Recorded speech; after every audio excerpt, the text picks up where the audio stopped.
Hello, hello. So, as I'm gearing up for this event on Sunday at the Adam Center, Ancient Teachings of Masters, the center down in Anchorage, that's been around since the 70s, spiritual community. I've been to some amazing events there myself, and I'm super honored to be a speaker there to talk about mushrooms and spirituality, mushrooms for shamanic and ecstatic states. And then after the presentation, which is free, everyone will have an opportunity to, in community, consume the Amanita Muscaria mushroom sacrament, and we will take a deep dive into our inner landscapes. We'll be doing some breath work. We'll go on a shamanic journey together, and we will share our experiences. So in that way, we will commune with the sacrament and witness each other and be witnessed in our healing process. So I'm very, very excited to partake and share this little glimpse into ceremony with you guys with a low dose of Amanita Muscaria. This mushroom grows on the land here in Alaska. And it's just it's been a really powerful and special part of my own healing journey, my own shamanic journey. And I look forward to meeting new people, seeing old friends and faces, and just getting together and doing it, singing songs, drumming, rattling, burning incense, and being together. So one question that was asked to me today actually was by an individual in the Adam community who has been sober for 18 years. And I work with people who are in AA and in NA. They've had some people that have many years of sobriety, some people who are just starting their journey into sobriety. And I will say that this may be unorthodox, but I don't think there's a one-size-fits-all as far as whether or not it's okay to consume sacred mushrooms when you're in the program or when you are committed to your sobriety. I think for some people it is okay, and for some people it may not be a good choice. So it's an individual. What's okay for one person isn't necessarily going to be okay for you. If you have like a deep question about it, you may want to consider not consuming the sacrament. And I don't think that you have to actually consume the mushrooms to be able to work with them. So if anyone wants to come to the ceremony and they're not comfortable drinking the tea, that's totally fine. You can still be there and you can still commune with the energy of the mushroom. And maybe that's just where you want to start, by interacting with the energy of the mushroom before you decide whether or not consuming it is going to be okay for your ongoing sobriety. Bill W., the individual who started AA, now he didn't found AA during his time of consuming entheogens, specifically LSD. He started the AA program long before that, but later on in his career, he did some experimenting with researchers from Harvard with LSD, and he did say that, it was very useful for some of the hard cases.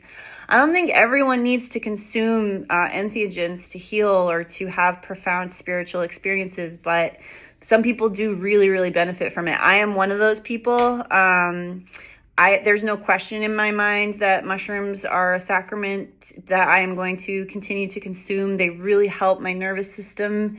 They really help me get into a state that is almost very much more difficult to enter when I have not consumed the sacrament. But I've also had experiences where I didn't even have to consume the sacrament in order to interact with it. So here's a little story for you.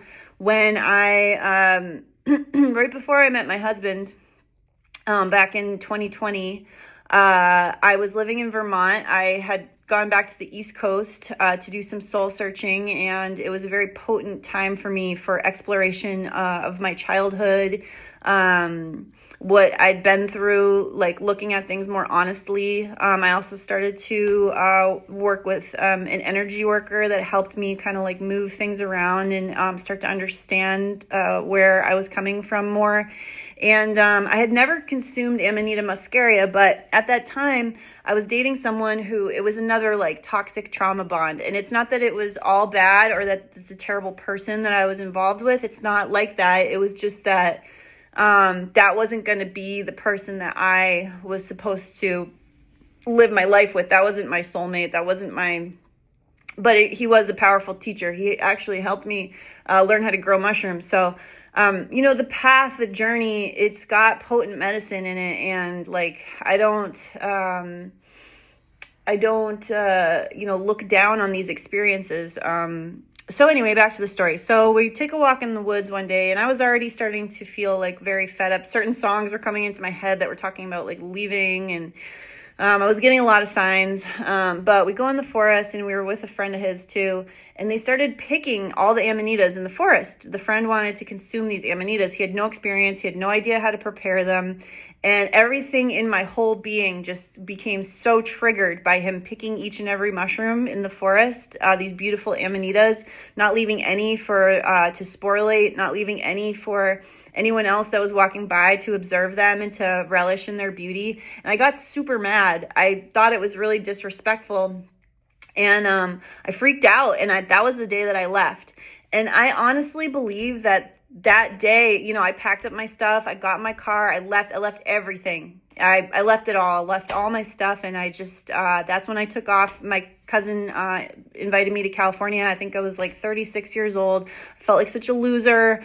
I had no money. I was just my life once again, just total shit show, total mess. I was so disappointed in myself. But you know what? That was the beginning of the chapter where I really started to come into the life that I'm living now with my husband, with Amanita, with being a stepmom, with really launching this ministry and starting my business. Like, I had all the ideas, but they weren't manifesting. And I think that the Amanita launch, it helped that moment with the Amanita, and my deep respect for the Amanita, even though I had never consumed it, it just launched me into the next phase of my life. So I don't think you have to consume the sacrament in order to work with it. I think that you can just be around it. You can just have an interest, and you can talk to it. And so on Sunday, if you're not comfortable consuming the sacrament because you're, for whatever reason, maybe you're not ready, maybe you just want to observe it first, maybe you